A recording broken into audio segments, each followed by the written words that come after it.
Assalomu alaykum, hurmatli televizor ko'rguvchilar. Yaxshimsizlar?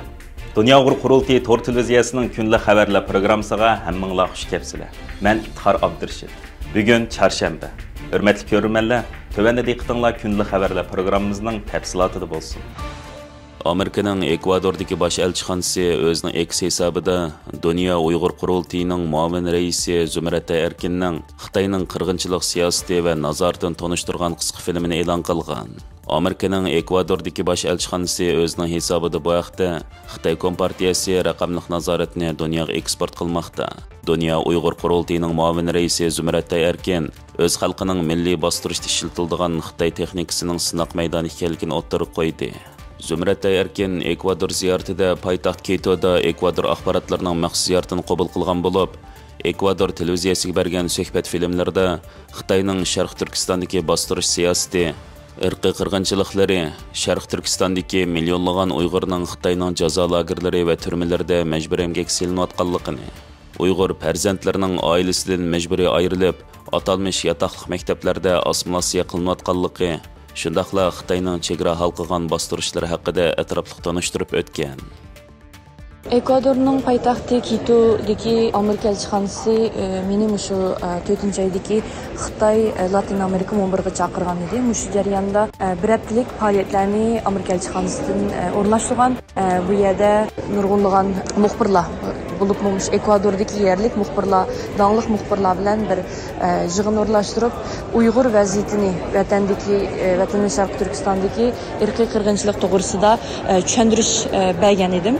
Shu jarayonda shu videolarni tatib, men qatnashgan yig'inlarga meni degan gaplarimni tatib, shu Amerika elchixonasi videoni ishlab chiqaribdi. Hamda bu videoning maqsadi Ekvadordagi davlatdagi shu ispancha, faqat Ekvadorlar emas, ispancha bildigan davlatlar, Latin Amerikadagi davlatlarning hukumat a'zolari bo'lsin, tashkilotlar bo'lsin yoki normal xalqlar bilan Uyg'ur masalasini biroz anglatish bo'libmi, shu muxbirlar, dаңlıq muxbirlar orqali anglatish.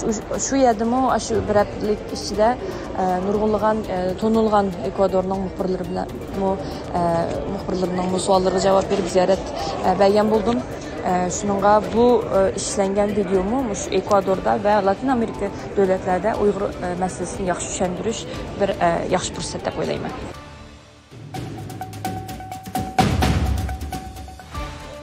Xitoy mustamlikasi ostidagi Sharq Turkistondagi Xitoy Kommunist partiya sekretari tuyuqsiz almashtirilgan.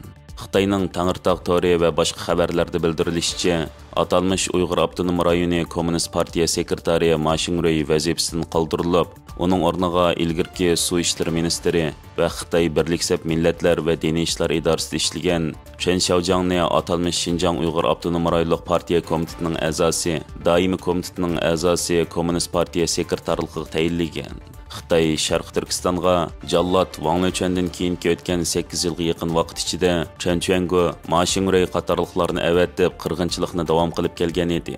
Siyosiy faoliyatchilarning qarashicha, Wang ketib, Jang kelsimi yanada o'xshash. Oqishit, qarishit, hammasi bir ishit. Chen Xiaojiangning o'xshashli Xitoy markaziy hukumatining Uyg'urlarga qarshi jinoyatlarni ijro qilishga avatgan deb qarmoqda ekan.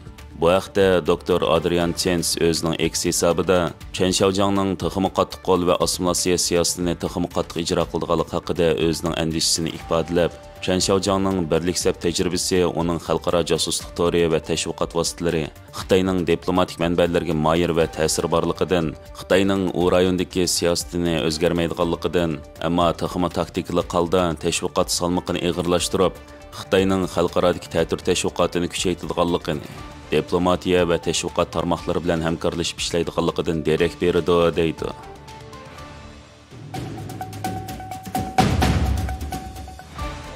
Xitoy Hong Kongda demokratiyani talto'kis gumron qildi. 1-iyul Hong Kongning motam kuniga aylandi.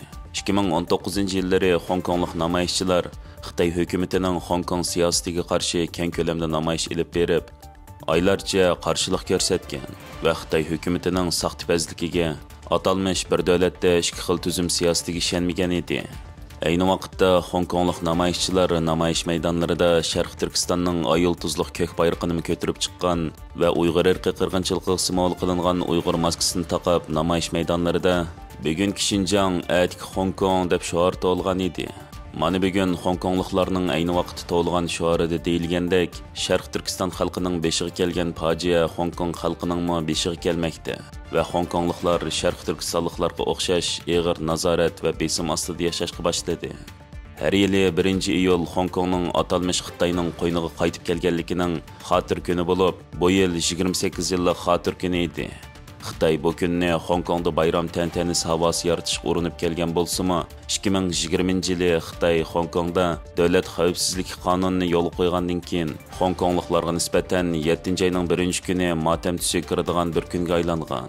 Xitoy Hong Kongda atalmish davlat bexatarligi qonunini yo'l qo'ygandan keyin Xitoy hukumatiga ishonmagan Hong Kongdagi demokratik zotlar va 100 minglarcha Hong Kongluk Angliya va Yevropa, Amerika qatorliq davlatlarga ketishga majbur bo'lgan. Nashriyatlar taqilishga boshlagan edi. Bu yil 6-oyning 27-kuni Hong Kongdagi eng oxirgi demokratik partiya bo'lgan Sosial Demokratlar Fronti rasmiy taqilganligini jakarlagan. Buning bilan Hong Kongning demokratiya tarixiga to'liq xotim berilgan.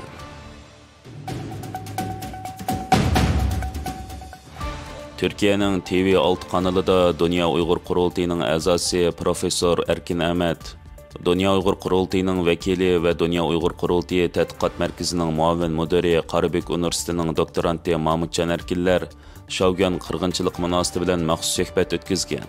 Bu söhbətdə Sabiq general Professor Doktor Asad Arslan, advokat Farux Keleş Temurlar Türk xalqiga chaqiriq qilib, har qanday bir narsa setib olganda bu mahsulotning nadin kelganligi va nadi ishlanganligiga diqqat qilish kerakligini, Xitoyda ishlangan har bir narsani setib olganda u mahsulotning Uyg'urlarning ko'z yoshining badali kelganligini va bu narsalarga sherik bo'lmasligini ogohlantirgan. Hörmətli görürmənlər, yuqorida diqqətinizə günlük xəbərlər proqramımızın təfsilatını sunduk. Keyin qıtımlıq sanımızgacha ko'rishgacha aman bo'lgaysizlar. Stansiyamızın YouTube kanalına a'zo bo'lishni unutmang. Xayr xo'sh.